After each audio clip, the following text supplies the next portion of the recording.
Eh bien voilà, comme vous l'avez remarqué, c'est son rival. On est ici à la place des artistes. Nous recevons le numéro 1 de la commune de Kalamou, notre bourgmestre. Bonjour. Bonjour mon frère et ami personnel. Bonjour. Bana kinde balinga mo trop de lingala. Siko to beta na mo lingala. Tout le monde va te belé awa vraiment ezanini. Non. Lelo naeki ko présenter officiellement ba ndeko mapinga oyo ba ko accompagner biso na opération Kin Bopeto. Tous arabes na bando so Bel Air. On est na accompagner biso alaka.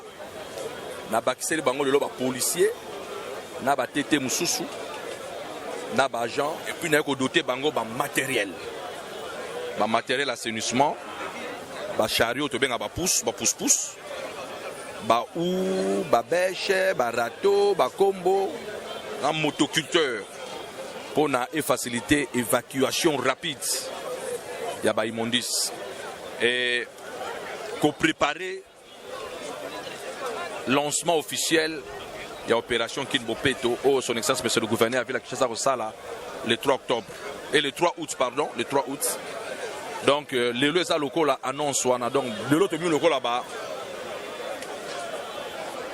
bah nani apôtre annonçaka arrivé à Jésus Jean-Baptiste. Il y a solo bourgmestre la commune la plus mouvementée na ville à Kinshasa et à Kalamou. Alors, na kati mouvement na tout le monde appelle bakaya ba criminalité, moi bakaya belé au préfère nini pour na temps vraiment ici là, aussi les sayamo. Merci beaucoup. Je crois bien surtout à Bananzambe bénédiction ezalaka.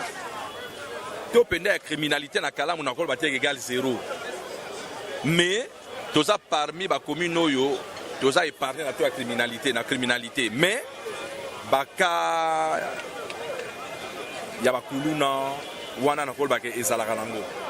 Nde tozo bunda. Je crois bien à opération moto lancer les lots Kalamou Telema Ongenga. Il y a 3 axes. Premier axe c'est la lutte contre l'insalubrité. Nous allons désherber la trottoir Nabiso. Nous allons évacuer le marché pirate. Toko évacuer l'immondice, la barrière principale. Toko désensabler, voire même toko choler même. Deuxième axe est la lutte contre le phénomène Koulouna. Et quand nous disons le phénomène Koulouna, j'aimerais apaiser son excellence, monsieur le président de la République, et son excellence, monsieur le gouverneur. Bisotan Toba Koulouna, tu élargir le cercle. Koulouna pas seulement à machette avec Bamba Ondeko. Même là, Koulouna cravate. Bah, oti lelo, on est bas la moussala, bah, on va transformer mon à l'état, la mambon, la bango à poche. On va la deuxième, troisième, quatrième bureau. Bango nyons tuana biso na Kalamou toke na guerre contre bango. Bango to ko zeba ba couloner. On déboulonner bango. To déboulonner bango. Et puis ba boulon bango derrière pété, même na maboko. Ya ba boulon ba sakate, ba réseaux sociaux a déjà rouillé té. Ba bango ya pété, même na maboko, tu as besoin de de frein té. De 3 opérations lutte contre la nuisance sonore. La nuisance sonore diurne et nocturne. De ce sont là les 3 axes au monde biso na Kalamou to téléméli. Si quand on est au tika, il y a une différence nini oyo yomoko koki kopesa entre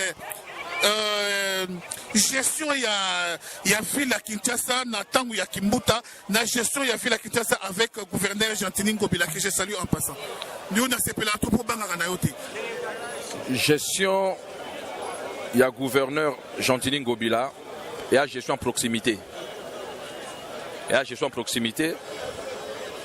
Et puis, à la première gestion alternance. Donc, il loyauté, fidélité et esprit de travail. Et le gouverneur Jean-Tini Ngobila nous considère pas comme des travailleurs moko. Nous considérons comme des premiers collaborateurs. Donc, nous sommes ses premiers collaborateurs. C'est ce qui fait de lui un grand messier.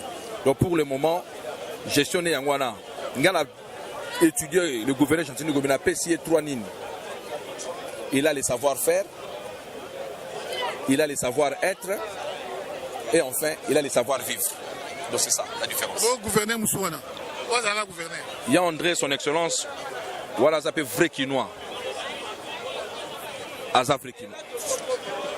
Allez-y comprendre que c'est Jean-Tini Ngobila qui a la connaissance du métier. Ben voilà, quand André Kimboutaya, ce n'est qu'un vrai Quinois.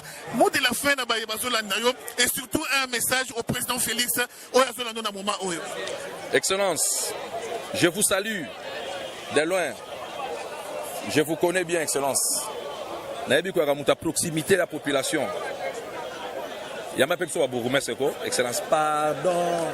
Il y a même pas besoin de bourgmestre. Tu bêtes à mon bunzu na mbunzu, tu soleil à kitoko. Force na yo, base. Bissonesco base. Yoka base. Base politico-administrative et abisso. Base politique. Ezakuna mais base politico-administrative et abisso ba bourgmestre. Il y a pas besoin. Débat dans la salle et naïbi est commis. Merci Excellence. Numéro de Excellence 081 51 21 519 Excellence. 081 là tu as présent numéro 081 51 21 519. Le président Obenganga, merci déjà avant son appel. Et comme déjà parce que c'est la presse présidentielle qui est devant vous, son rival, on est là, on se bat. J'ai toujours apprécié le travail. C'est pas la première fois qu'il y a Kokangaye. Il est toujours au four et au moulin par rapport à Yabande Komosu Bande Konatamola, Banana Rota Diaspora, Naya, la Tamola commune est belée, mais c'est difficile. Au moins, et surtout, beaucoup en tenue de travail, comprenez. Azanaye Moutolo Lendote, Azanaye Moutouya, Ebele, Basala, Obinomoko Boyeli, Batrafikité, Mazia Moutou, avant d'Aranabatu, Alia Kanabatu. Coup de chapeau, en tout cas, merci beaucoup. Merci beaucoup, mon frère et ami personnel de Walapsa Diaspora, Moudian Sayassir. Merci. À l'équipe Okechou, premier dit. Allez, toquez!